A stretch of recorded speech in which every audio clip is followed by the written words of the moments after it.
গোলাম আজম সহ ওর সাঙ্গ পাঙ্গারা যদি জাতির শীর্ষ সন্তান হয়, তাহলে বীর মুক্তিযোদ্ধাদেরকে অপমানিত করা হচ্ছে। তাহলে বীর মুক্তিযোদ্ধাদের অবস্থানটা কোথায়, এটা একটু ওদের কাছে আমি জানতে চাই। নির্বাচনের প্রাককালে এই ধরনের বিজয় দিবস আমরা কখনো আগে পাইনি। রক্ত দিয়ে দেশ স্বাধীন করেছে যে মা বোনেরা, তাদের আত্মসম্মান বিসর্জন দিয়েছিল এবং যারা পঙ্গুত্ব বরণ করেছে, আমার সেই সকল ভাইদেরকে আমি স্মরণ করছি শহীদ রাষ্ট্রপতি জিয়াউর রহমানকে, যিনি স্বাধীনতার ঘোষণা দিয়েছিলেন, স্বাধীনতার ময়দানে যুদ্ধে লড়েছিলেন। আমি তাকে আজকে স্মরণ করছি।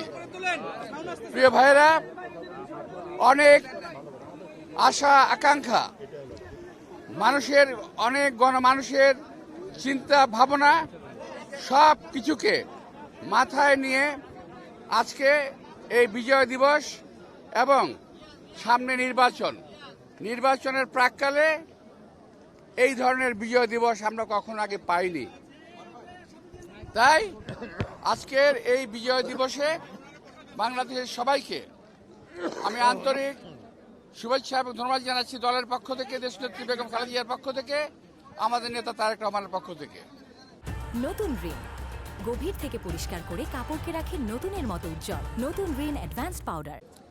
আমরা আশা করেছিলাম স্বাধীনতার পর যে আশা আকাঙ্ক্ষা উদ্দীপনা নিয়ে দেশ গড়ার, আওয়ামী লীগ এসে আমাদের সেই সমস্ত সকল আশা আকাঙ্ক্ষা চূর্ণ বিচূর্ণ করে দিয়েছে। আজকে সামনের যে দিনগুলো আসছে, এই নির্বাচনে আমরা আশা করছি সরকার যথাযথভাবে জনগণের যারা আশা আকাঙ্ক্ষার প্রতিফলন ঘটাবে সেরকম একটি দলকে ভোট দিয়ে নির্বাচিত করবে।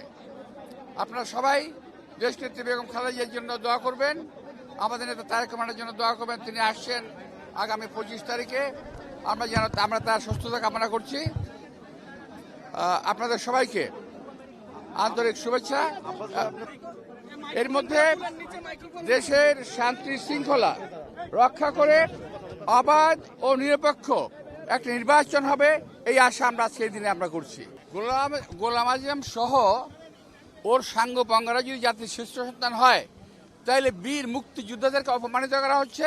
তাহলে বীর মুক্তিযোদ্ধাদের অবস্থানটা কোথায়, এটা একটু ওদের কাছে আমি জানতে চাই। এটা তো অবশ্যই এই দলটি 1947 সাল থেকে অদ্যাবধি 47 সাল, 71 সাল এবং এখন পর্যন্ত দেশের শান্তি কখনো কামনা করে নাই এবং করে না। তারা দেশের স্বাধীনতা চায় নাই, এখনো তারা দেশের স্বাধীনতা চায় না। তারা চায় এই দেশটা একটা বিপাকে পড়ুক, একটা খারাপ অবস্থায় চলে যাক এবং অশান্তিময় একটা দেশ থাকুক, তারা এটাই চায়। 71 এবং 24 যার যার অবস্থানে সমহিমায় তারা বিরাজিত, যার যার অবস্থানে। 71-এর সঙ্গে 24-এর কোনো তুলনা চলে না, হওয়ার কোনো সম্ভাবনা নাই।